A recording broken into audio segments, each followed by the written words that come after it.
Today's college student, this emerging adulthood generation, really wants to do life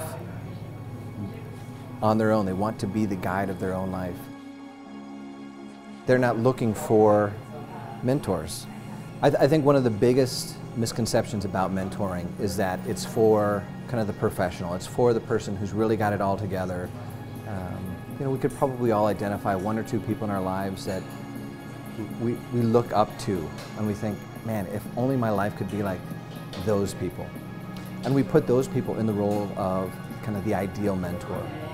But the reality is that we're all called to be mentors. We are all called to invest in the generations that come behind us. One of the first themes, one of the most important themes in the book is obviously faith. I think for a lot of today's college students who have struggled to relate to their parents' faith, especially as they've gotten into high school. Some have made that transition, have embraced that faith for themselves, but increasingly, statistically, we're seeing that a growing number of today's students struggle to identify with that faith, and then they come away to college and they have the freedom to choose. Am I going to believe what my parents believe or not? Am I going to get up and go to church? Am I going to pursue this for myself or not?